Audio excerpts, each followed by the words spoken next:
नमस्कार साथियों। हम लोग घटना चक्र बायोलॉजी के 7वां चैप्टर मानव शारीरिकी एवं क्रिया विज्ञान को पढ़ रहे थे, जिसके पहले 2 सब चैप्टर यानी उनके जो 2 उप अध्याय हैं कंकाल व मांसपेशीय तंत्र तथा पाचन तंत्र को पढ़ चुके हैं। आज उसके तीसरे सब चैप्टर विटामिन एवं पोषण को देखेंगे, क्योंकि यह जो सब चैप्टर है इससे संबंधित सवाल काफ़ी ज़्यादा पूछे जाते हैं परीक्षाओं में, स्टेट सिविल सर्विसेज और अन्य प्रतियोगी परीक्षाओं में जहाँ पर भी साइंस का वेटेज है। तो इसको हम लोग आज पढ़ेंगे। चलते हैं इसके क्वेश्चंस पे। पहला क्वेश्चन है, निम्न में से कौन सा आहार मानव शरीर में नए ऊतकों की वृद्धि के लिए पोषक तत्व प्रदान करता है? इसमें ऑप्शन है फल, सब्जियां, पनीर, मिठाई। यह राजस्थान एडमिनिस्ट्रेटिव सर्विस में पूछा गया सवाल है, RS 2003 में। इसका सही उत्तर है पनीर। पनीर मानव शरीर में नए ऊतकों की वृद्धि के लिए पोषक तत्व प्रदान करता है।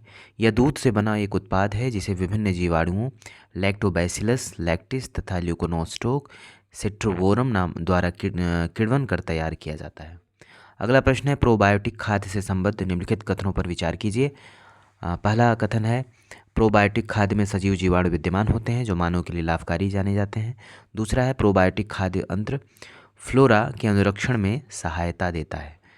उपरोक्त में से कौन से कथन सही हैं? तो इसका सही उत्तर है सी, ऑप्शन सी, यानी दोनों कथन सही हैं। अगला प्रश्न है, प्रजैविकों यानी प्रोबायोटिक्स के संदर्भ में निम्नलिखित कथनों पर विचार कीजिए। कथन है, पहला कथन है, प्रजैविक जीवाणु और यीस्ट दोनों के बने होते हैं। दूसरा है, प्रजैविकों में जीव खाए जाने वाले खाद्य में होते हैं, किंतु वे नैसर्गिक रूप से हमारी आहार नली में नहीं पाए जाते।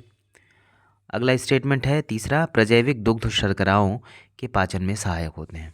इसका सही उत्तर है ऑप्शन सी, अर्थात पहला और तीसरा स्टेटमेंट सही है। प्रजैविक ऐसे सूक्ष्मजीव हैं जिनका सेवन मानव शरीर हेतु लाभदायक होता है। प्रजैविकों में मुख्यतः जीवाणु एवं यीस्ट सम्मिलित होते हैं, अतः कथन एक सही था। उल्लेखनीय है कि खाने के अलावा इन प्रजैविकों का लेप भी मानव शरीर हेतु लाभप्रद होता है। प्रजैविकों में पाए जाने वाले सूक्ष्मजीव नैसर्गिक रूप में हमारे शरीर के आंतरिक भागों में भी पाए जाते हैं, जिनमें आहार नली प्रमुख है, अतः कथन 2 गलत है। ये प्रजैविक दुग्ध में पाई जाने वाली लैक्टोज के हाइड्रोलिसिस को बढ़ाते हैं और इस तरह दुग्ध शर्कराओं के पाचन में सहायक सिद्ध होते हैं, इसलिए कथन 3 सही था। अगला प्रश्न है, न्यूट्रास्यूटिकल्स उत्पाद हैं जिनमें होते हैं, ऑप्शन है पोषक विटामिन और खनिज, पोषक प्रोटीन और वसा अम्ल, पोषक और विषाक्त प्रभाव, पोषक और औषधि प्रभाव। इसका सही उत्तर है पोषक और औषधि प्रभाव। अगला प्रश्न है, फंक ने निम्नलिखित में से किसका आविष्कार किया था? ऑप्शन विटामिन का, हार्मोन का, प्रोटीन का, एंजाइम का। इसका सही उत्तर है विटामिन का। वर्ष 1911 से 12 में पोलिश वैज्ञानिक कैसिमिर फंक ने पहली बार विटामिनों की अवधारणा का निरूपण किया था तथा विटामिन शब्द का सर्वप्रथम प्रयोग किया था। अगला प्रश्न, निम्नलिखित में कौन सा युग्म सही सुमेलित नहीं है? ऑप्शन है vitamin A McCollum, option B vitamin B McCollum, option C vitamin C James Lind, option D है विटामिन डी पालमूलर। तो इसमें सही सुमेलित नहीं है ऑप्शन डी। इसकी व्याख्या देखते हैं। जेम्स लिंड ने 1747 ईस्वी में बताया कि खट्टे फलों के प्रयोग से स्कर्वी रोग से बचाव किया जा सकता है। खट्टे फलों में विटामिन सी पाया जाता है। पॉल मूलर विटामिन डी से संबंधित नहीं है। ये डीडीटी के कीटनाशक गुणों की खोज व मलेरिया एवं पीत ज्वर से जैसे वेक्टर रोगों के रोकथाम में इसकी उपयोगिता के लिए जाने जाते हैं। विटामिन ए एवं बी की खोज एल्मर मैकुलम द्वारा की गई है, जबकि विकल्प में मैकुलम की जगह मैकुलन नाम दिया गया है, जो कि त्रुटिपूर्ण है। अगला प्रश्न है, विटामिन क्या होते हैं? ऑप्शन है कार्बनिक यौगिक, अकार्बनिक यौगिक, जीवित जीव, इनमें से कोई नहीं। इसका सही उत्तर है कार्बनिक यौगिक। विटामिन जटिल कार्बनिक यौगिक होते हैं जो कि शरीर में उपापचयी अभिक्रियाओं में उत्प्रेरकों की क्रियाओं का नियंत्रण करते हैं। जंतुओं को अधिकांशतः विटामिन भोजन से ही प्राप्त होते हैं क्योंकि इनका संश्लेषण पादप करते हैं। अब तक लगभग 20 प्रकार के विटामिन ज्ञात हो चुके हैं, जिनकी 2 प्रमुख श्रेणियां हैं। नंबर 1 जल में घुलनशील तथा दूसरा है वसा में घुलनशील। अगला प्रश्न, निम्नलिखित में से यौगिकों के किस समूह को सहायक आहार कारक यानी एक्सेसरी डाइटरी फाइबर कहा जाता है? ऑप्शन है वसा, अंतःस्राव, प्रोटीन अथवा विटामिन। इसका सही उत्तर है विटामिन, क्योंकि विटामिन एक ऐसा यौगिक है जो सहायक आहार कारक भी है। इस विचार को स्पष्ट करने वाले वैज्ञानिक फ्रेडरिक गोलैंड हॉपकिंस थे। अगला प्रश्न है, नीचे 2 कथन दिए गए हैं। कथन है अधिकांश विटामिन मानव शरीर में संश्लेषित नहीं किए जाते। कारण है मानव अंग केवल अनिवार्य सूक्ष्म पोषकों का ही संश्लेषण करते हैं। इसका सही उत्तर चुनना है। इसका सही उत्तर है ऑप्शन सी अर्थात कथन सही है, कारण गलत है। चूंकि अधिकांश विटामिन मानव शरीर में संश्लेषित नहीं किए जाते, इसलिए उन्हें पर्याप्त मात्रा में भोजन द्वारा ग्रहण किए जाने की आवश्यकता होती है। मानव शरीर विटामिन डी, विटामिन के तथा विटामिन B12 का संश्लेषण कर सकता है। मानव शरीर हेतु आवश्यक अधिकांश विटामिन, खनिज तथा आहारीय घटकों को शरीर स्वयं पर्याप्त मात्रा में निर्मित नहीं कर सकता। इन्हें ही अनिवार्य सूक्ष्म पोषक कहते हैं। स्पष्ट है कि कारण असत्य है। अगला प्रश्न है कथन और कारण के रूप में। कथन है मानव शरीर अपने लिए सभी विटामिनों का संश्लेषण कर लेता है। कारण है शरीर के उचित विकास के लिए विटामिन अनिवार्य होते हैं। इसमें कथन सही है, कारण इसमें कथन गलत है, कारण सही है, क्योंकि सभी विटामिनों का मानव शरीर संश्लेषण नहीं कर पाता है। इसकी व्याख्या देख लेते हैं। शरीर के उचित विकास के लिए विटामिन अनिवार्य होते हैं। इनकी कमी से हीनता रोग होने की संभावना बढ़ जाती है। मानव शरीर में सभी विटामिनों का संश्लेषण नहीं होता। हालांकि कुछ विटामिन जैसे विटामिन डी, के तथा B12 आदि मानव शरीर में संश्लेषित होते हैं।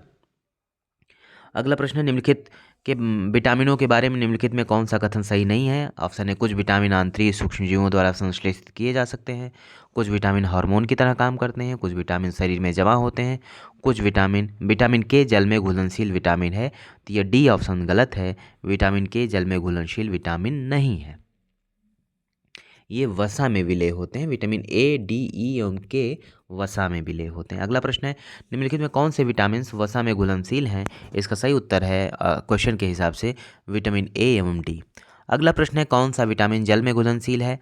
ऑप्शन है vitamin A, vitamin B, vitamin C, vitamin D. तो इसका सही उत्तर ऑप्शन बी और सी है, यानी विटामिन डी और सी। अगला प्रश्न है जल में घुलनशील विटामिन है। ऑप्शन है vitamin A, vitamin C, vitamin D, vitamin E. इसका सही उत्तर है विटामिन सी। अगला प्रश्न, निम्नलिखित में कौन सा विटामिन पानी में, ये देखिए कई बार ये सवाल पूछा गया कि पानी में कौन घुलनशील है, कौन सा विटामिन, और वसा में कौन सा विटामिन घुलनशील होता है। तो इसको हम लोग चाहें तो एक अपना सारणी बना लें कि कौन सा विटामिन जो है पानी में घुलनशील होता है और कौन सा वसा में, क्योंकि प्रश्नों से हमें प्रकृति पता चल जाती है कि कहाँ से प्रश्न ज़्यादा पूछे जा सकते हैं, किस तरह के प्रश्न पूछे जा सकते हैं। तो यही जो है यह एक स्मार्ट तरीका पढ़ाई का होता है कि आप प्रश्नों के माध्यम से जान जाएं कि कौन सा एरिया या कौन से बिंदु ज़्यादा महत्वपूर्ण है हमारे लिए। अगला प्रश्न है निम्नलिखित में कौन सा विटामिन पानी में घुलनशील है। इसका सही उत्तर है ऑप्शन बी, यानी विटामिन बी। अगला प्रश्न है कुछ विटामिन वसा में घुलनशील हैं जबकि अन्य जल में घुलनशील होते हैं। निम्न में कौन जल में घुलनशील है। इसका उत्तर है ऑप्शन डी, यानी विटामिन बी और सी। अगला प्रश्न है जीवधारियों को कम से कम 27 तत्वों की आवश्यकता होती है, जिनमें से 15 धातुएं हैं। इनमें जो प्रभुत मात्रा में आवश्यक होती हैं वे हैं। ऑप्शन ए है पोटेशियम, मैग्नीज, मोलिब्डेनम और कैल्शियम। पोटेशियम, मोलिब्डेनम, ताम्र और कैल्शियम। ऑप्शन सी है पोटेशियम, सोडियम, मैग्नीशियम और कैल्शियम। ऑप्शन डी है सोडियम, मैग्नीशियम, ताम्र और मैग्नीज। इसका सही उत्तर है ऑप्शन सी, यानी पोटेशियम, सोडियम, मैग्नीशियम और कैल्शियम। जीवधारियों में potassium, sodium, magnesium, calcium, sulphur, chlorine इत्यादि की आवश्यकता प्रभुत मात्रा में होती है, अतः इन तत्वों को दीर्घ मात्रा पोषक तत्व कहते हैं, जबकि लघु मात्रा पोषक तत्वों की आवश्यकता जीवों को बहुत सूक्ष्म मात्रा में होती है। अगला प्रश्न है सेब का हृदय रोगियों के लिए विशेष महत्व है क्योंकि ये बड़े स्रोत हैं किसके। ऑप्शन है सोडियम और पोटेशियम के। ऑप्शन बी फास्फोरस और मैग्नीशियम के। ऑप्शन सी पोटेशियम व फास्फोरस के। ऑप्शन डी केवल पोटेशियम के। इसका सही उत्तर है केवल पोटेशियम के। यह यूपीपीसीएस मेंस में सवाल 2014 में पूछा गया था। इसकी व्याख्या देख लेते हैं। सेब का हृदय रोगियों के लिए विशेष महत्व होता है। इसके सेवन से कोलेस्ट्रॉल घटता है। सेब में पाया जाने वाला एंटीऑक्सीडेंट रक्त वाहिकाओं में पाए जाने वाले वसा से सुरक्षा प्रदान करता है। सेब में पर्याप्त खनिज तत्व पाए जाते हैं जिसमें पोटेशियम महत्वपूर्ण है, जो हृदय की धड़कन को नियंत्रित करता है और उच्च रक्तचाप को सामान्य बनाए रखता है। अगला प्रश्न है आहार में नियमित रूप से ताजे फल और सब्जियां ग्रहण करना वांछनीय है क्योंकि ऑक्सीकरण रोधी तत्वों के अच्छे स्रोत होते हैं। ऑक्सीकरण रोधी तत्व व्यक्ति के स्वस्थ बने रहने और दीर्घायु होने में किस प्रकार सहायक सिद्ध होते हैं। इसका सही उत्तर है ऑप्शन सी, अर्थात ये शरीर में चयापचय के उपोत्पाद के रूप में उत्पन्न मुक्त मूलकों को निष्क्रिय बनाते हैं। अगला प्रश्न है 20वां प्रश्न है मानव तंत्र में प्रतिऑक्सीकारकों का कार्य क्या है। इसका सही उत्तर है ऑप्शन सी, यह मुक्त मूलकों के प्रभाव से कोशिकाओं को बचाते हैं। ऑक्सीकरण अभिक्रिया से, इसकी व्याख्या देख लेते हैं। ऑक्सीकरण अभिक्रिया से मुक्त मूलक उत्पन्न होते हैं जिनके द्वारा कोशिकाओं को क्षति पहुंचाने वाली श्रृंखला अभिक्रिया आरंभ हो जाती है। प्रतिऑक्सीकारक पदार्थ स्वयं इन मुक्त मूलकों से ऑक्सीकृत हो जाते हैं जिससे श्रृंखला अभिक्रिया को तोड़ने में मदद मिलती है। अगला प्रश्न, निम्नलिखित सब्जियों में सर्वाधिक विटामिन सी किसमें पाया जाता है? ऑप्शन है मिर्च में, कुमड़े में, मटर में, मूली में।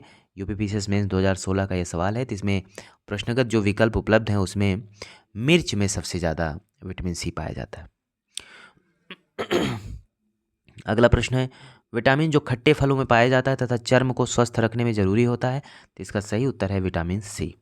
अगला प्रश्न देखते हैं। अगला प्रश्न है, विटामिन सी का मुख्य स्रोत है। ऑप्शन है कच्चे व ताजे फल, दूध, घी, दालें। इसका सही उत्तर है कच्चे एवं ताजे फल। दूध में मुख्य रूप से vitamin A, vitamin B12, vitamin D तथा विटामिन के उपस्थित होते हैं। दालों में मुख्यतः प्रोटीन प्रचुर मात्रा में होता है। घी में वसा की प्रचुरता होती है, जबकि विटामिन सी खट्टे फलों में पाया जाता है। अगला प्रश्न है, विटामिन सी का सबसे उत्तम स्रोत है। ऑप्शन है सेब, आम, आंवला, दूध। इसका सही उत्तर है आंवला। अगला प्रश्न, निम्नलिखित में कौन विटामिन सी का सबसे अच्छा स्रोत है? इसका सही उत्तर है आंवला। अगला प्रश्न, निम्नलिखित में किसमें विटामिन सी की सर्वाधिक मात्रा होती है? ऑप्शन है गाजर, अमरूद, आम, संतरा। तो इसमें सही उत्तर है संतरा। अगला प्रश्न है, विटामिन सी का रासायनिक नाम है। ऑप्शन है स्कॉर्बिक अम्ल, थायमीन, साइट्रिक अम्ल, टार्टरिक अम्ल। इसका सही उत्तर है ऑप्शन ए यानी स्कॉर्बिक अम्ल। अगला प्रश्न है, विटामिन सी का सर्वाधिक प्रचुर स्रोत है। ऑप्शन है आलू, गन्ना, संतरा, चुकंदर। इसका सही उत्तर है संतरा। अगला प्रश्न है, घाव भरने के लिए निम्नलिखित विटामिनों में से कौन सहायक है? ऑप्शन है ए, बी, सी, डी। इसका सही उत्तर है ऑप्शन सी, अर्थात विटामिन सी जो है वो घाव भरने के लिए सहायक होता है। नेक्स्ट क्वेश्चन है, किसके अवशोषण में विटामिन सी मदद करता है? ऑप्शन है लौह के, कैल्शियम के, आयोडीन के, सोडियम के। सही उत्तर है ऑप्शन ए अर्थात लौह के, यानी विटामिन सी मदद करता है लौह के अवशोषण में। अगला प्रश्न देखते हैं, निम्नलिखित विटामिनों में से कौन सा शरीर में भंडारित नहीं होता? ऑप्शन है vitamin A, vitamin C, vitamin D, vitamin E. इसका सही उत्तर है विटामिन सी। विटामिन सी जल में विलेय होता है, यह शीघ्र ही मूत्र के साथ उत्सर्जित हो जाता है तथा हमारे शरीर में संचित नहीं रह सकता। अगला प्रश्न, निम्नलिखित में किस विटामिन की कमी से खून का थक्का धीरे बनने की बीमारी होती है? ऑप्शन है vitamin C, vitamin D, vitamin E, vitamin K. तो यह विटामिन, इसका उत्तर है विटामिन के, यानी विटामिन के की कमी से शरीर में खून का थक्का धीरे बनने की बीमारी होती है। इस विटामिन को रुधिर स्राव रोधी पदार्थ कहते हैं। इसकी कमी वाले व्यक्तियों का ऑपरेशन आसानी से नहीं किया जा सकता क्योंकि अधिक रुधिर बह जाने का डर बना रहता है। अगला प्रश्न है, मनुष्यों में निम्नांकित में कौन सा विटामिन खून का थक्का जमने में सहायक होता है? इसका सही उत्तर है विटामिन के। अगला प्रश्न है, निम्नलिखित में कौन सा विटामिन मनुष्य में रक्त के जमने के लिए जिम्मेदार है? इसका सही उत्तर है विटामिन के। वही क्वेश्चन बार बार रिपीट हो रहा है। अगला प्रश्न है, रक्त का थक्का बनने में किस विटामिन की आवश्यकता होती है? इसका सही उत्तर है विटामिन के। देखिए कितनी बार विटामिन के इस लक्षण से संबंधित सवाल पूछे गए हैं। ये सवाल यूपीपीसीएस में 2012 में, यूपीपीसीएस प्री 1991 में, उत्तराखंड पीसीएस में पूछा गया है। अगला प्रश्न है, रुधिर स्कंदन में कौन सा विटामिन प्रभावी होता है? ऑप्शन है vitamin K, vitamin A, vitamin B, vitamin C. सही उत्तर है विटामिन के। अगला प्रश्न है, विटामिन जो रक्त के थक्के बनने में प्रभावी होता है? ऑप्शन है vitamin A, vitamin B, vitamin D, vitamin K. इसका सही उत्तर है विटामिन के। निम्नलिखित में से कौन सा विटामिन प्रतिस्कंदक विषों के प्रतिविष प्रतिकारक के रूप में प्रयोग किया जाता है? ऑप्शन है vitamin A, vitamin D, vitamin E, vitamin के। सही उत्तर है विटामिन के। प्रतिस्कंदक विषों के प्रतिविष प्रतिकारक के रूप में विटामिन के का प्रयोग किया जाता है। बीपीएससी में यह सवाल पूछा गया था। अगला प्रश्न, निम्नलिखित में से क्या आंत के जीवाणुओं द्वारा संश्लेषित होता है? ऑप्शन है vitamin B12, vitamin C, vitamin K, vitamin A. इसका सही उत्तर है ऑप्शन ए और सी, अर्थात विटामिन B12 और के। यह जो है आंत के जीवाणुओं द्वारा इनका संश्लेषण होता है। 40वां प्रश्न है कि इसमें कौन सा सही सुमेलित नहीं है? ऑप्शन ए है niacin pellagra, option B thiamine beriberi, vitamin D सूखा रोग, विटामिन के बंध्यापन। तो यह डी ऑप्शन सुमेलित नहीं है, क्योंकि विटामिन के की कमी से बंध्यापन नहीं बल्कि रक्त के थक्का बनने में समस्या होती है। अगला प्रश्न है, विटामिन डी का स्रोत है। ऑप्शन है नींबू, सूर्य की किरणें, संतरा, काजू। इसका सही उत्तर है सूर्य की किरणें। विटामिन डी का स्रोत सूर्य की किरणें हैं। वास्तव में सूर्य की किरणों के द्वारा विटामिन डी का निर्माण हमारी त्वचा कोशिकाओं द्वारा किया जाता है, जो कि यहाँ से निर्मित होकर रुधिर में मुक्त हो जाता है। इसके अलावा मक्खन, यकृत, अंडों की जर्दी, वृक्क इत्यादि से भी यह मिलता है। विटामिन डी की कमी से बच्चों में रिकेट्स तथा वयस्कों में ओस्टियोमैलेसिया नामक बीमारी हो जाती है। कैल्शियम एवं विटामिन डी के संयुक्त रूप से कमी होने पर वयस्कों में ऑस्टियोपोरोसिस नामक रोग हो जाता है। अगला प्रश्न है, सूर्य की किरणों से कौन सा विटामिन प्राप्त होता है? इसका सही उत्तर है विटामिन डी। अगला प्रश्न है, निम्नलिखित में कौन सा एक विटामिन सूर्य के प्रकाश की उपस्थिति में त्वचा में बनता है? सही उत्तर है विटामिन डी। विटामिन डी की अल्पता से होता है रोग। ऑप्शन है रिकेट्स, बेरीबेरी, ऑस्टियोपोरोसिस, पैलेग्रा। इसका सही उत्तर है ऑप्शन ए और सी, यानी विटामिन डी की कमी से रिकेट्स और ऑस्टियोपोरोसिस रोग होते हैं। नेक्स्ट क्वेश्चन है, विटामिन डी में निम्नलिखित में से क्या पाया जाता है? ऑप्शन है एस्कॉर्बिक अम्ल, कैल्सीफेरॉल, फोलिक अम्ल, रेटिनॉल। सही उत्तर है कैल्सीफेरॉल। विटामिन डी का रासायनिक नाम कैल्सीफेरॉल है। विटामिन सी का रासायनिक नाम एस्कॉर्बिक अम्ल होता है तथा विटामिन ए का रासायनिक नाम रेटिनॉल होता है। अगला प्रश्न है, निम्नलिखित में किस विटामिन को अर्गो कैल्सीफेरॉल कहते हैं? ऑप्शन है vitamin D2, vitamin D3, vitamin B12, vitamin B6। सही उत्तर है विटामिन D2। अगला प्रश्न है, कोलेकैल्सिफेरॉल रासायनिक यौगिक का सामान्य नाम है? तो इसका सामान्य नाम है विटामिन डी। अगला प्रश्न है, निम्नलिखित में किस विटामिन को हार्मोन माना जाता है? ऑप्शन है ए, बी, सी, डी। इसका सही उत्तर है विटामिन डी। विटामिन डी को हार्मोन माना जाता है। इसके सर्जन में कैल्सीफेरॉल पाया जाता है। जंतुओं में दो सक्रिय विटामिन डी होते हैं, कोलेकैल्सिफेरॉल तथा आर्गे कैल्सीफेरॉल। कोलेकैल्सिफेरॉल का संश्लेषण स्वयं जंतु शरीर में होता है, किंतु इसकी प्रक्रिया जटिल होती है। आर्गो कैल्सीफेरॉल का संश्लेषण सूर्य प्रकाश की पराबैंगनी किरणों के प्रभाव से आर्गोस्ट्राल नामक पदार्थ से ईस्ट कोशिकाएं करती हैं। अगला प्रश्न है, मानव शरीर में विटामिन ए संचित रहता है? ऑप्शन है यकृत में, आमाशय में, तिल्ली में, उदर में। सही उत्तर है यकृत में, यानी मानव शरीर में विटामिन ए जो है वो यकृत में संचित रहता है। अगला मानव शरीर, इसकी व्याख्या देख लेते हैं। मानव शरीर में यकृत में विटामिन ए की काफ़ी मात्रा संचित रहती है। विटामिन ए का रासायनिक नाम रेटिनॉल है, जिसकी कमी से शरीर में रतौंधी हो जाती है। यह विटामिन सामान्य दृष्टि के लिए आवश्यक होती है। इस विटामिन को संक्रमण रोधी विटामिन भी कहते हैं। इसके प्रमुख स्रोत हैं दूध, मक्खन, अंडा, मछली का तेल, गाजर इत्यादि। रतौंधी निम्नलिखित की कमी के कारण होती है। ऑप्शन है vitamin B1, vitamin C, vitamin A, vitamin E. कई बार ये सवाल पूछा गया है। इसका उत्तर है विटामिन ए। अगला प्रश्न है, मानव शरीर में विटामिन ए भंडारित होता है? ऑप्शन है यकृत में, त्वचा में, फुफ्फुस में, वृक्क में।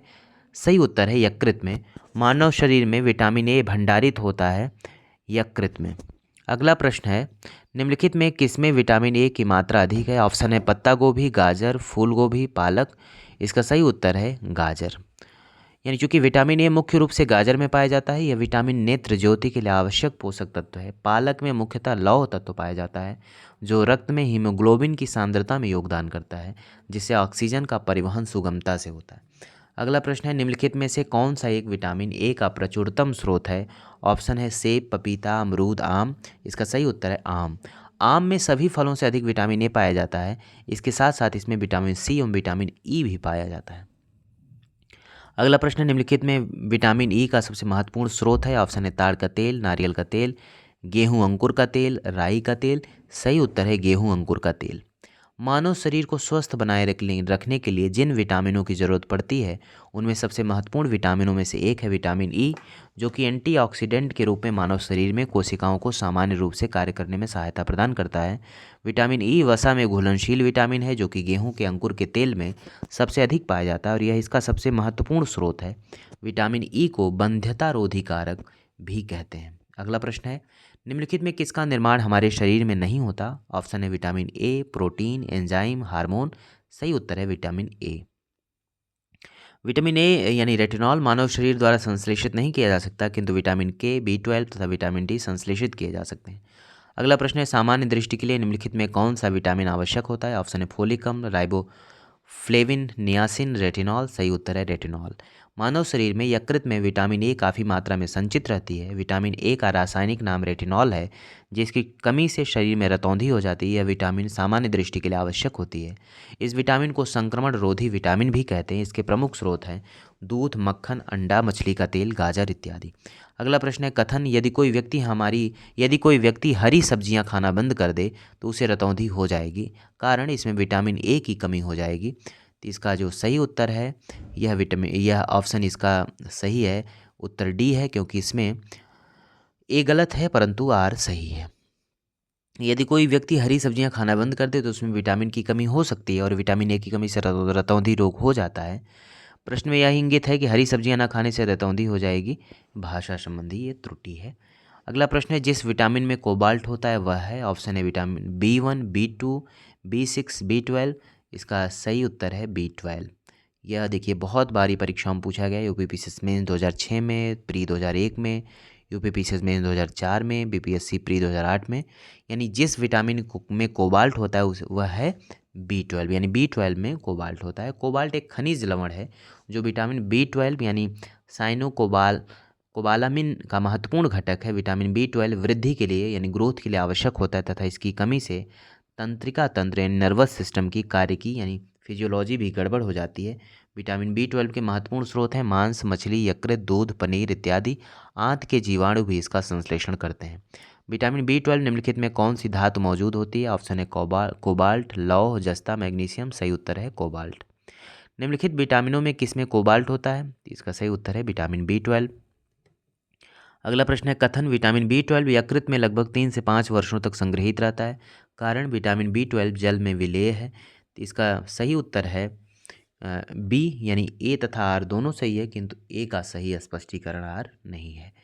चूँकि अगला प्रश्न है साइनोकोबालमिन है। ऑप्शन है vitamin C, vitamin B2, vitamin B6, vitamin B12। तो इसका सही उत्तर है विटामिन B12, क्योंकि विटामिन B12 का रासायनिक नाम साइनोकोबालमिन है जो शरीर में रक्त और तंत्रिका कोशिकाओं को स्वस्थ रखने में मदद करता है।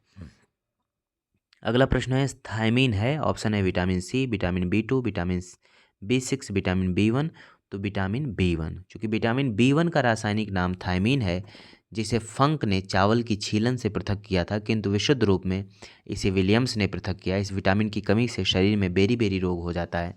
विटामिन सी का रासायनिक नाम स्कॉर्बिक अम्ल है, जबकि विटामिन B2 तथा B6 के रासायनिक नाम क्रमशः राइबोफ्लेविन तथा पायरिडॉक्सिन है। अगला प्रश्न है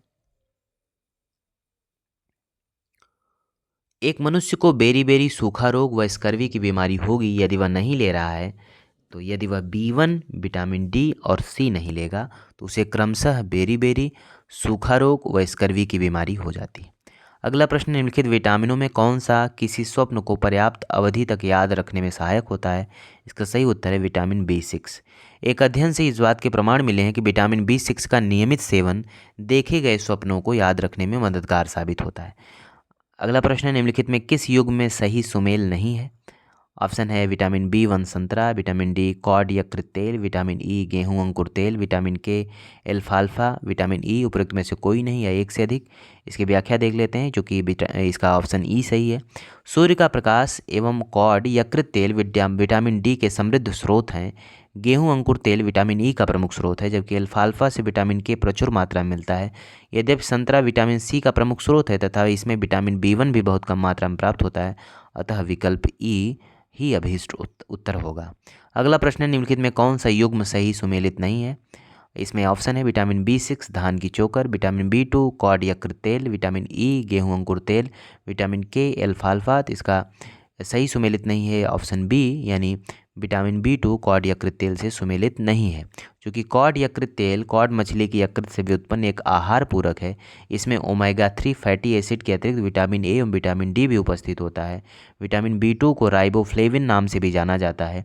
यह भोजन से ऊर्जा मुक्त करने में सहायक होता है। इसकी कमी से कीलोसिस नामक रोग हो जाता है। अंडे, हरी सब्जियां, फलियां इत्यादि इसके प्रमुख स्रोत हैं। अगला प्रश्न निम्नलिखित में कौन सा युग्म सही सुमेलित नहीं है? ऑप्शन है विटामिन ए संतरा, विटामिन सी नींबू, विटामिन डी कार्ड मछली का तेल, विटामिन B6 धान का चोकर। तो पहला ऑप्शन सही सुमेलित नहीं है, विटामिन ए संतरा, यह सुमेलित नहीं है। चूँकि रतौंधी मनुष्यों में होने वाला एक प्रमुख रोग है जो कि शरीर में विटामिन ए की कमी से होता है। विटामिन ए का प्रमुख कार्य है दृष्टि रंगाओं यानी रोडोप्सिन के संश्लेषण में भाग लेना होता है। इसका प्रमुख स्रोत हरी सब्जियां हैं, गाजर है, यकृत है, मछली का तेल है, जबकि जो खट्टे फल यानी नींबू, संतरा, आंवला, ये सब विटामिन सी की प्रचुरता इनमें होती है। अगला प्रश्न है सूची फर्स्ट को सूची सेकंड से सुमेलित करना है, तो सीधे हम लोग सुमेलित फैक्ट देख लेते हैं। विटामिन की जो है अल्फाल्फा से सुमेलित होगा, विटामिन डी कॉड यकृत तेल से, विटामिन ई गेहूं भ्रूण तेल से और विटामिन सी नींबू से सुमेलित होगा। अगला प्रश्न देखते हैं सूची फर्स्ट और सूची सेकंड, इससे सही उत्तर का चयन करना है, सुमेलित करना है इसको। तो इसमें सी ऑप्शन सही है, यानी A4 यानी रतौंधी जो है विटामिन ए की कमी से, रिकेट्स जो है वो विटामिन डी की कमी से, स्कर्वी जो है वह विटामिन सी की कमी से, और बेरी बेरी जो है वह विटामिन B1 की कमी से। अगला प्रश्न है सूची फर्स्ट और सूची सेकेंड, इन्हें मिलाना है। तो ये सूखा रोग जो है वह विटामिन डी की कमी से, और बेरी बेरी जो है वह विटामिन B1 की कमी से, और निशानदता जो है वो विटामिन ए की कमी से, और स्कर्वी जो है स्कर्वी विटामिन सी की कमी से। अगला प्रश्न है, निम्नलिखित में सूची फर्स्ट सूची सेकंड को सुमेलित करना है। विटामिन सी है, फोलिक अम्ल है, विटामिन ए है, विटामिन B1 है, और दूसरी सूची है रतौंधी, बेरी बेरी, रक्ताल्पता और स्कर्वी। तो इसका सही सुमेलन होगा विटामिन सी, स्कर्वी, फोलिक अम्ल, रक्ताल्पता, विटामिन ए, रतौंधी, विटामिन B1, बेरी बेरी। निम्नलिखित में कौन सा युग्म सही सुमेलित नहीं है? विटामिन ए रतौंधी, vitamin B3 pellagra, vitamin D वर्णांधता, फोलिक एसिड रक्ताल्पता। तो ये सही सुमेलित नहीं है विटामिन डी वर्णांधता, क्योंकि वर्णांधता एक एक्स लिंक संलग्न वंशागति रोग है। यह विटामिन डी की कमी से नहीं होता। विटामिन डी की कमी से होने वाला रोग रिकेट्स यानी सूखा रोग तथा ऑस्टियोमेलेसिया है। विटामिन ए की कमी से रतौंधी रोग होता है। विटामिन B3 को नियासिन या विटामिन PP कहते हैं। इसकी कमी से पेलाग्रा अर्थात चर्मग्राह रोग हो जाता है। फोलिक एसिड्स की कमी से रक्ताल्पता यानी एनीमिया रोग हो जाता है। निम्नलिखित युग्मों पर विचार करना है। विटामिन है और इसकी हीनता से होने वाले रोग हैं vitamin C, scurvy, vitamin D, rickets, vitamin E, रात्रि अंधता। और तो इसमें कौन सा ऑप्शन सही है? तो इसमें पहला और दूसरा सही है, क्योंकि स्कर्वी रोग विटामिन सी की अल्पता के कारण होता है। सूखा रोग हड्डियों का रोग है जो प्रायः बच्चों में विटामिन डी की कमी से होता है। रात्रि अंधता रोग विटामिन ए की कमी से होता है, इसलिए तीसरा ऑप्शन सही नहीं था। अगला प्रश्न है, राइबोफ्लेविन की कमी से निम्न में से कौन सा रोग होता है? इसका सही उत्तर है किलोसिस, क्योंकि बेरी बेरी रोग विटामिन B1 की कमी से होता है, जिसका रासायनिक नाम थायमीन है। अन्य सभी विकल्प सुमेलित हैं। राइबोफ्लेविन विटामिन B2 का रासायनिक नाम है, जिसकी कमी से किलोसिस नामक रोग हो जाता है। अगला प्रश्न है, निम्नलिखित में विटामिन और उसकी कमी से होने वाला रोग कौन सा सुमेलित नहीं है? तो इसमें राइबोफ्लेविन बेरी बेरी से सुमेलित नहीं है। अगला प्रश्न है, निम्नलिखित में कौन सा युग्म सही सुमेलित नहीं है? तो विटामिन डी सुखंडी, और विटामिन सी मसूड़ों से खून आना, विटामिन B1 बेरी बेरी ये ठीक है। विटामिन ए गठिया सुमेलित नहीं है, चूँकि विटामिन ए की कमी से रतौंधी नामक आंखों की बीमारी होती है। विटामिन डी की कमी से सुखंडी अर्थात सूखा रोग या रिकेट्स बच्चों में प्रायः होता है, और विटामिन सी की कमी स्कर्वी रोग यानी मसूड़ों में खून आना। विटामिन B1 की कमी से होने वाला बेरी बेरी कुपोषण जन्य रोग है। अगला प्रश्न है, सूची फर्स्ट और सूची सेकंड यानी विटामिन और हीनता रोग। तो इसका सही सुमेलन है रेटिनॉल, नेत्र सूख कर लाल हो जाना, टेकोफेरॉल यानी बंधता, कोबालमिन यानी घातक रक्ताल्पता, और पायरिडॉक्सिन यानी मानसिक व्याधि। अगला प्रश्न, निम्नलिखित में कौन सा युग्म सही सुमेलित नहीं है? रेटिनॉल, जीरोफ्थैल्मिया सही है।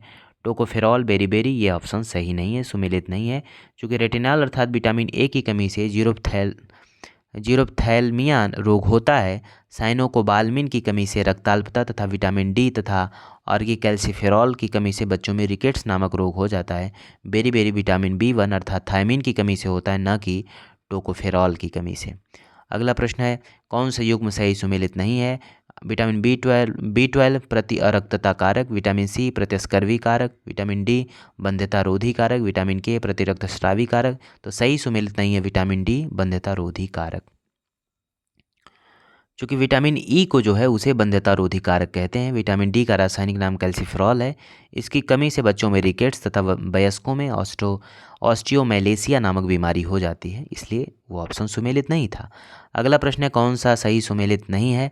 ऑप्शन है thiamine beriberi, vitamin D सूखा रोग, विटामिन के बंध्यापन, नियासिन पेलाग्रा। तो सही सुमेलित नहीं विटामिन के बंध्यापन, क्योंकि विटामिन के का रासायनिक नाम नैप्थोक्विनोन है। इसे रुधिर स्राव रोधी पदार्थ भी कहते हैं। इसका स्रोत हरी पत्तियां, अंडा, यकृत, आंत के जीवाणु इत्यादि हैं।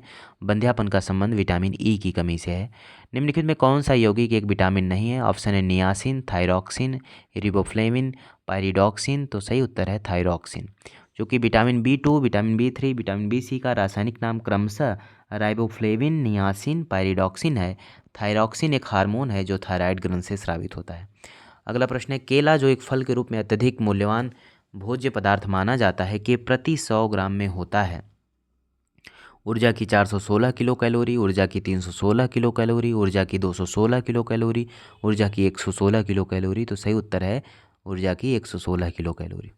अगला प्रश्न है, फलियां अत्यधिक पौष्टिक होती हैं क्योंकि उनमें प्रचुर मात्रा में होती है, तो उसमें प्रचुर मात्रा में प्रोटीन होती है।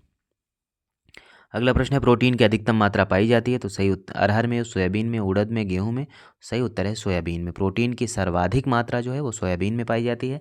इसमें प्रोटीन की मात्रा लगभग 40% होती है।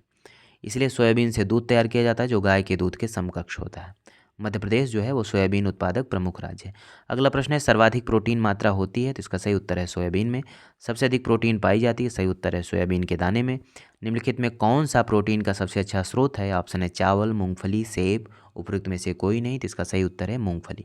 चूँकि उपरोक्त जो विकल्प उपलब्ध हैं उसमें मूंगफली जो है वो अच्छा स्रोत है। 100 ग्राम कच्ची मूंगफली में 1 लीटर दूध के बराबर प्रोटीन होता है।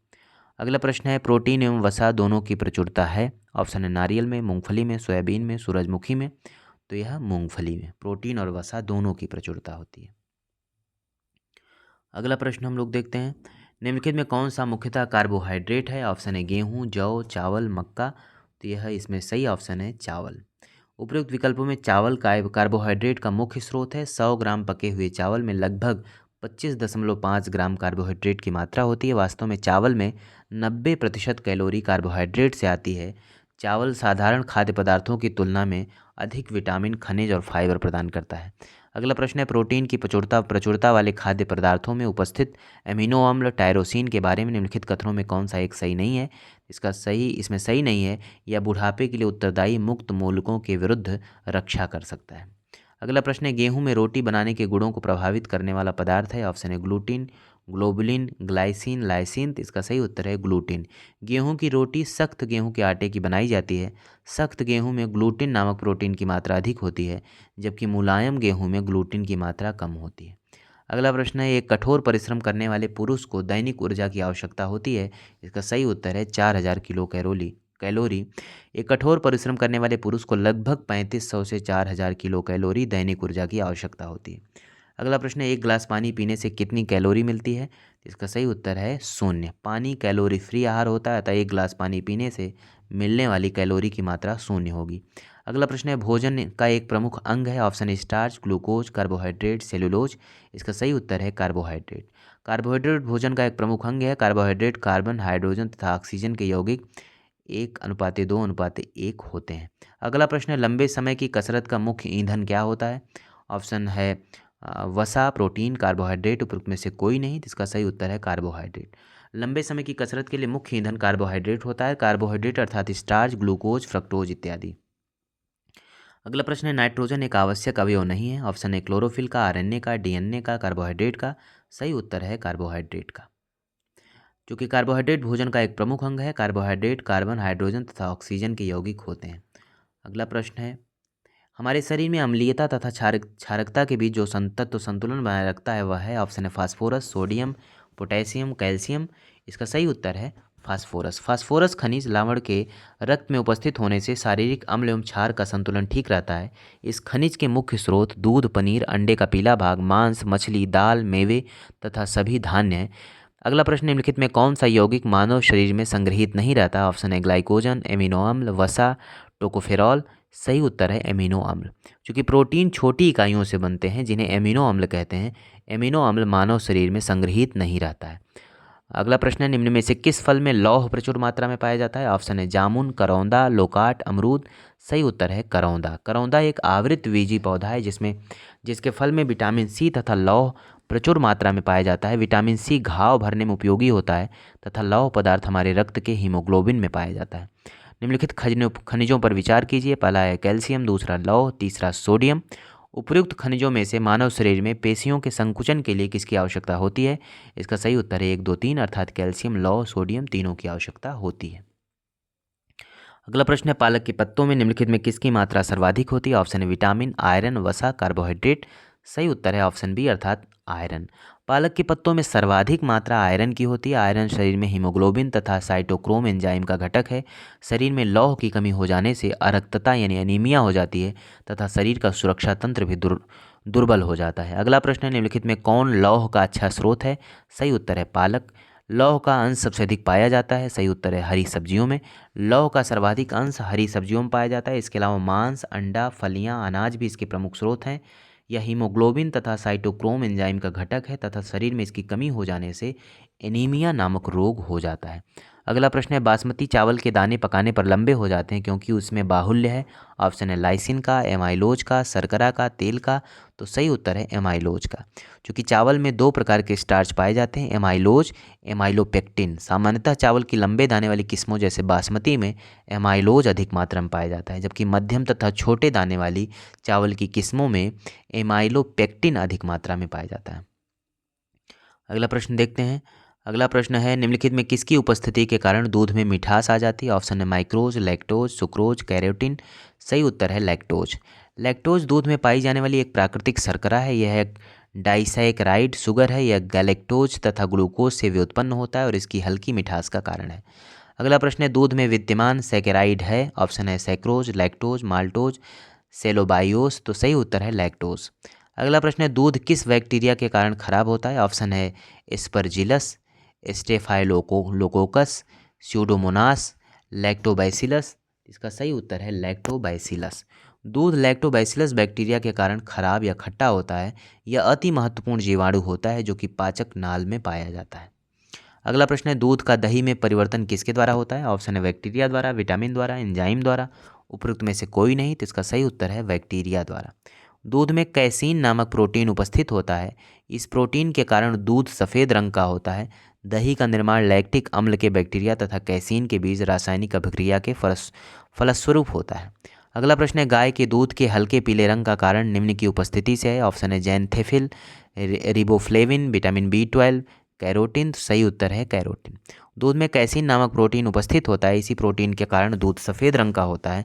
गाय के दूध के हल्के पीले रंग का कारण कैरोटीन की उपस्थिति है। अगला प्रश्न है, गाय का दूध पीले सफ़ेद रंग का होता है जिसका कारण उसमें निम्नलिखित में किसकी उपस्थिति होती है। तो सही उत्तर है कैसीन के साथ कैरोटीन। अगला प्रश्न देखते हैं, भैंस के दूध में औसत वसा की मात्रा कितनी होती है। तो ऑप्शन है 7.2%, 4.5%, 9%, 10%। सही उत्तर है 7.2%। और वहीं जबकि गाय के दूध में औसत वसा की मात्रा 3.5 से 4% होती है। इसके अलावा दूध में प्रोटीन, खनिज लवण, लैक्टोज इत्यादि मुख्य अवयव पाए जाते हैं तथा दूध का पीला रंग दूध में मौजूद कैरोटीन के कारण होता है। अगला प्रश्न है, दूध को पचाने के लिए आवश्यक एंजाइम रेनिन, लैक्टेस मानव शरीर में कितने वर्ष की आयु में लुप्त हो जाते हैं। ऑप्शन है 2 वर्ष, 3 वर्ष, और उसके बाद तीसरा ऑप्शन है 5 वर्ष, 8 वर्ष। तो यह क्वेश्चन का इसका आंसर जो है ऑप्शन गलत दिए हुए हैं, चूँकि अनेक स्तनियों के जठर रस में दुग्ध प्रोटीन्स के पाचन हेतु रेनिन नामक एंजाइम पाया जाता है।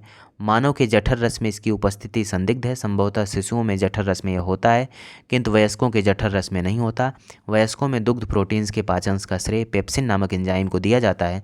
सामान्यतः रेनिन और लैक्टेस एंजाइम मानव शरीर में 2 या 3 वर्ष की आयु में क्षीण होना शुरू हो जाते हैं और 6 से 15 वर्ष की आयु के मध्य पूर्णतः लुप्त होते हैं। अगला प्रश्न है, दुग्ध प्रोटीन को पचाने वाला एंजाइम है। ऑप्शन है पेप्सिन, ट्रिप्सिन, रेनिन, इरेप्सिन। इसका सही उत्तर है रेनिन। अगला प्रश्न है, कैसीन दुग्ध होता है या होती है। ऑप्शन है जीवाणु, शर्करा, प्रोटीन, वसा। सही उत्तर है प्रोटीन। कैसीन एक फॉस्फोप्रोटीन्स है जो कि दूध में पाया जाता है। फॉस्फोप्रोटीन्स फॉस्फेट समूह में संयुक्त प्रोटीन्स होते हैं।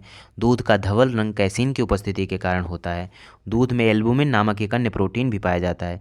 ध्यातव्य है कि दूध पूर्ण आहार यानी कंप्लीट डाइट है जिसमें प्रोटीन की मात्रा लगभग 3.3% पाई जाती है। अगला प्रश्न है, दूध का धवल रंग निम्नलिखित में किसकी उपस्थिति के कारण है। इसका सही उत्तर है कैसीन। पहले भी देख चुके हैं हम लोग। निम्न में कौन सी प्रोटीन दूध में पाई जाती है। सही उत्तर है कैसीन।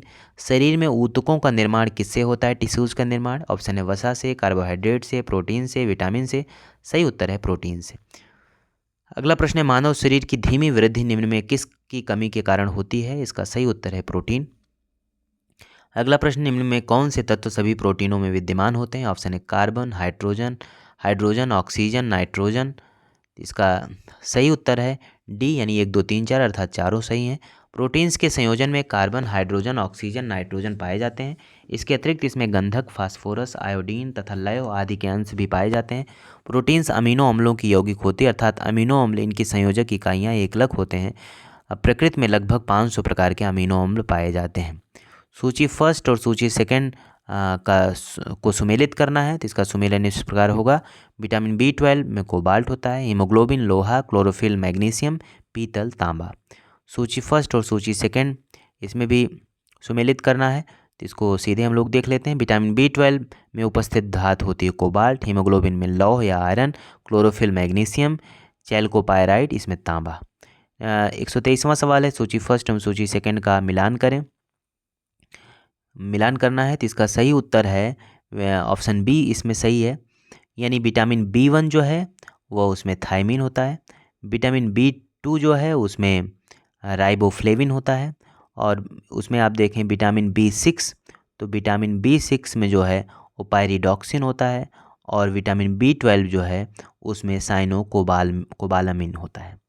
विटामिन B1 को थायमिन भी कहते हैं, vitamin B2 riboflavin, vitamin B12 cyanocobalamin तथा विटामिन B6 पायरिडॉक्सिन नाम से जाना जाता है। अगला प्रश्न है, निम्नलिखित में कौन सा एक युग्म सही सुमेलित नहीं है। Vitamin B1 retinol, vitamin B2 riboflavin, vitamin B6 niacin, vitamin C calciferol सही सुमेलित है। इसमें सही सुमेलित है option B vitamin B2 riboflavin. इससे पिछले सवाल में भी हम लोग देखें। अगला प्रश्न है, कौन सूक्ष्म पोषक तत्व नहीं है। ऑप्शन है लोहा, जस्ता, गंधक, मैग्नीज। सही उत्तर है गंधक। अगला प्रश्न है, पपीता में मुख्यतः कौन सा विटामिन पाया जाता है। ऑप्शन है vitamin A, C, vitamin B, vitamin K। सही उत्तर है विटामिन C। नेक्स्ट क्वेश्चन है, निम्नलिखित में कौन सा विटामिन A का प्राकृतिक स्रोत नहीं है। ऑप्शन है आम, पपीता, गाजर, दूध। दूध नहीं है। आम, पपीता एवं गाजर विटामिन A के प्राकृतिक स्रोत हैं, जबकि दूध विटामिन A का प्राकृतिक स्रोत नहीं है। दूध में विटामिन A अत्यंत अल्प मात्रा में पाया जाता है। अगला प्रश्न, निम्नलिखित में कौन प्रोटीन को विकृत नहीं करता। ऑप्शन है ऊष्मा और अवरक्त किरणें, एक्स किरणें, भारी धातु लवण। तो सही उत्तर है अवरक्त किरणें। अगला प्रश्न है, प्रोटीन के संदर्भ में गलत कथन चुनना है। पहला ऑप्शन है हम प्रोटीन जंतु तथा पादप दोनों स्रोतों से प्राप्त करते हैं। बी, प्रोटीन अमीनो अम्ल से बने होते हैं। सी, हमारे शरीर के वजन का लगभग 30% हिस्सा प्रोटीन का होता है। डी, प्रोटीन हमारे शरीर के रचक खंड यानी बिल्डिंग ब्लॉक कहलाते हैं। ई, अनुत्तरित प्रश्न। इसमें जो गलत कथन है वो सी, हमारे शरीर के वजन का लगभग 30% हिस्सा प्रोटीन का होता है। ये गलत है, क्योंकि हमारे शरीर का वजन का लगभग 20% हिस्सा ही एनसीईआरटी मानती है कि वह प्रोटीन का होता है। अगला प्रश्न है, तरुण तथा वृद्ध व्यक्तियों में प्रोटीन की आवश्यकताएं हैं। ये आवश्यकताएं वृद्धों में उच्चतर और तरुणों में न्यूनतर होती हैं। प्रोटीन त्वचा, मांसपेशियों तथा हड्डियों की कोशिकाओं के विकास के लिए आवश्यक होते हैं। इनकी कमी से मानव शरीर की वृद्धि धीमी हो जाती है। वृद्धों में तरुणों की अपेक्षा प्रोटीन की अधिक आवश्यकता होती है। अगला प्रश्न है, सामान्य क्रियाशील महिलाओं के लिए प्रोटीन की उपयुक्त दैनिक मात्रा है। इसका सही उत्तर है 45 ग्राम। अगला प्रश्न है, दूध पिलाने वाली माँ को प्रतिदिन आहार में कितने ग्राम प्रोटीन की आवश्यकता होती है। इसका सही उत्तर है 70 ग्राम। अगला प्रश्न है, निम्न में कौन सा एक कथन सही नहीं है। दूध में कोई भी बी विटामिन नहीं होता, यही सही नहीं है।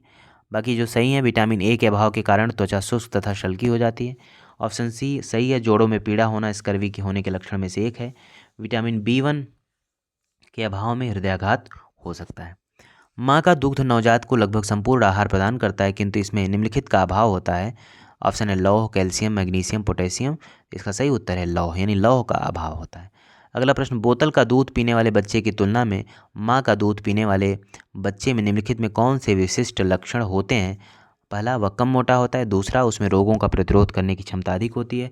तीसरा, उसे विटामिन और प्रोटीन अधिक मिलते हैं। चौथा, उसकी लंबाई में असामान्य वृद्धि होती है। तो 3 स्टेटमेंट जो है वे सही हैं, पहला, दूसरा, तीसरा, और चौथा नहीं सही है। अगला प्रश्न है, दूध में प्रोटीन और कार्बोहाइड्रेट के अतिरिक्त पोषणदायक अन्य तत्वों में सम्मिलित हैं। इसका सही उत्तर है कैल्शियम और पोटेशियम। अगला प्रश्न है, दूध किसका घटिया स्रोत है। इसका सही उत्तर है विटामिन सी। दूध विटामिन सी का अच्छा स्रोत नहीं है, क्योंकि इसमें कैल्शियम, प्रोटीन तथा कार्बोहाइड्रेट प्रचुर मात्रा में पाया जाता है। स्टार्च है एक, मोनोसैकेराइड, डाइसैकेराइड, पॉलीसैकेराइड। उपरोक्त में से कोई नहीं। इसका सही उत्तर है पॉलीसैकेराइड, यानी स्टार्च है एक, पॉलीसैकेराइड। स्टार्च और सेल्यूलोज के बारे में निम्नलिखित कथनों में कौन सा कथन सही नहीं है। इसमें कथन है, दोनों का वानस्पतिक उद्भव है, दोनों बहुलक हैं, आयोडीन के साथ दोनों रंग प्रदान करते हैं, दोनों ग्लूकोज अणु से निर्मित हैं। इसका सही उत्तर है ऑप्शन सी, यानी आयोडीन के साथ दोनों रंग। इसमें जो गलत है, इनके संदर्भ में कौन सा सही नहीं है, तो ये सही नहीं है सी ऑप्शन, यानी आयोडीन के साथ दोनों रंग प्रदान करते हैं। इसका व्याख्या देख लेते हैं। स्टार्च तथा सेलुलोज दोनों का वानस्पतिक उद्भव है। दोनों गुड़ अणु या बहुलक अर्थात पॉलीमर्स हैं तथा दोनों ग्लूकोज अणु से निर्मित होते हैं। स्टार्च आयोडीन के साथ नीला काला रंग देता है, जबकि सेलुलोज इस घोल में रंग नहीं प्रदान करता। मंड पौधों में संचित भोजन का सबसे अधिक महत्वपूर्ण कण है, जबकि सेलुलोज पौधों की कोशिका भित्ति में पाया जाता है। निम्नलिखित में किससे कुपोषण होता है? ऑप्शन है अतिपोषण से, अल्पपोषण से, असंतुलित पोषण से। तो इसमें तीनों सही है, 1, 2, 3। कुपोषण की स्थिति असंतुलित पोषण अर्थात अल्प पोषण या अति पोषण के कारण उत्पन्न होती है। अगला प्रश्न, निम्नलिखित कथनों पर विचार कीजिए। मानव भोजन में वसा अम्लों का एक भाग होना चाहिए। सामान्य भोजन में 75 ग्राम वसा होनी चाहिए। मानव शरीर की कोशिकाएं किसी भी प्रकार के वसा अम्लों का संश्लेषण नहीं कर सकती। चौथा, आवश्यक वसा अम्लों की अनुपस्थिति से न्यूनता रोग उत्पन्न होता है। इसका सही उत्तर है 1, 2 और 4, यानी तीसरा जो ऑप्शन है वह गलत है कि मानव शरीर कोशिकाओं की किसी भी प्रकार के वसा अम्लों का संश्लेषण नहीं कर सकता। क्योंकि मानव शरीर की कोशिकाएं केवल आवश्यक वसीय अम्लों का संश्लेषण नहीं कर सकती, इसलिए वो कथन गलत है। अगला प्रश्न है, अलसी किसका प्रचुर स्रोत है? ऑप्शन है विटामिन सी, ओमेगा 3 वसीय अम्ल, आवश्यक अमीनो अम्ल, प्रतिऑक्सीडेंट्स। सही उत्तर है ओमेगा 3 वसीय अम्ल। अलसी या तीसी समशीतोष्ण प्रदेशों का पौधा है। इसके बीज से तेल निकाला जाता है। इसमें ओमेगा 3 वसीय अम्ल काफ़ी मात्रा में पाया जाता है, जो रक्त नलिकाओं में वसा के जमाव को रोकने में सक्षम होता है। अगला प्रश्न है, निम्नलिखित में कौन सा अल्फा लिनोलेनिक अम्ल का सर्वोत्तम स्रोत है? इसका सही उत्तर है अलसी।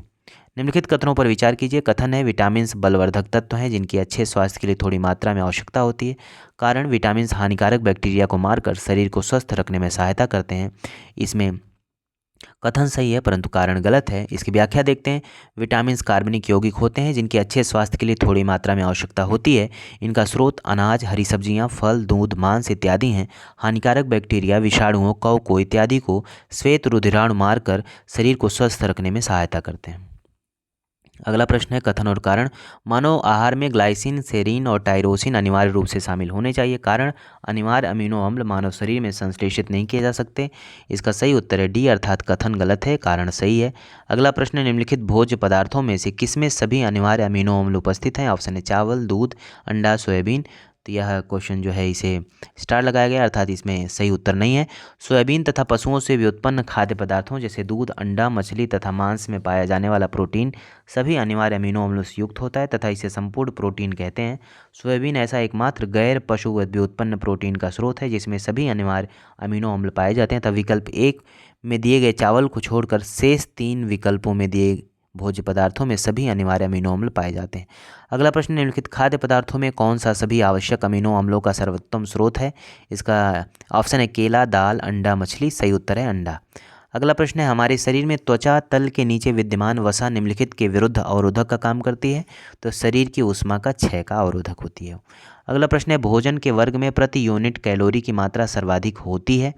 सही उत्तर है वसा में।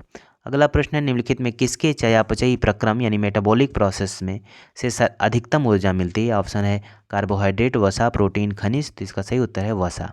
वसा के चयापचयी प्रक्रम से अधिकतम ऊर्जा मिलती है। 1 ग्राम वसा के पूर्ण ऑक्सीकरण से 9.3 किलो कैलोरी ऊर्जा मुक्त होती है। सामान्यतः एक व्यक्ति को 20 से 30% ऊर्जा वसा से प्राप्त होनी चाहिए। 1 ग्राम ग्लूकोज यानी कार्बोहाइड्रेट या प्रोटीन के पूर्ण ऑक्सीकरण से लगभग 4 किलो कैलोरी ऊर्जा प्राप्त होती है। अगला प्रश्न है, निम्नलिखित में कौन सा आहार समूह मनुष्य के शरीर को अधिकतम ऊर्जा प्रदान करता है? इसका सही उत्तर है कार्बोहाइड्रेट, वसा, प्रोटीन। ये प्रश्नगत विकल्पों के अनुसार है। अगला प्रश्न है, अधिकांश प्राणियों के जीवित पदार्थ का लगभग 80% पदार्थ है तो प्रोटीन है। प्राणियों के जीवित पदार्थ में सर्वाधिक मात्रा में जल पाया जाता है, किंतु कार्बनिक पदार्थों में सर्वाधिक मात्रा में प्रोटीन पाया जाता है। प्रोटीन सभी जीवित कोशिकाओं में मौजूद होता है। अगला प्रश्न है, चिकित्सक परामर्श देते हैं कि हमें अपना भोजन वनस्पति घी की अपेक्षा तेल में बनाना चाहिए क्योंकि तेल में असंतृप्त वसाएं हैं। तेल में संतृप्त वसाएं होती हैं। तेल का संग्रह आसान है। तेल सस्ता है। सही उत्तर है तेल में असंतृप्त वसाएं हैं। अगला प्रश्न कथन और कारण के रूप में है। कथन है, सूरजमुखी का तेल एक अच्छी गुणवत्ता का खाद्य तेल है। कारण है, इसमें असंतृप्त वसा अम्लों की अधिक मात्रा पाई जाती है। तो ये सही है। कथन और कारण दोनों सही हैं और उसकी सही व्याख्या भी है। अगला प्रश्न है, कौन सा वनस्पति तेल हृदय रोगों के लिए उपयुक्त होता है? सही उत्तर है सूरजमुखी तेल।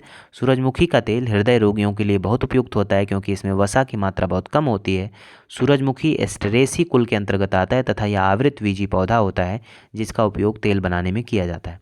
कथन और कारण है। कथन है असंतृप्त वसा संतृप्त वसाओं की तुलना में अधिक अभिक्रियाशील होते हैं। कारण असंतृप्त वसाओं की संरचना में केवल एक आबंध होता है।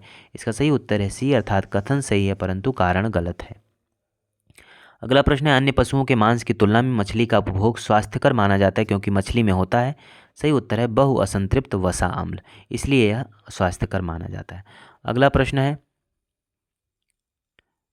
मानव स्वास्थ्य के लिए ट्रांस वसा सामान्यतः हानिकारक समझा जाता है क्योंकि यह स्तर कम करता है एसडीएल का। सही बात है, ट्रांस वसा मानव स्वास्थ्य के लिए हानिकारक है क्योंकि यह अच्छे यानी एसडीएल हाई डेंसिटी लिपोप्रोटीन का स्तर कम करता है और हानिप्रद यानी एलडीएल का स्तर बढ़ाता है।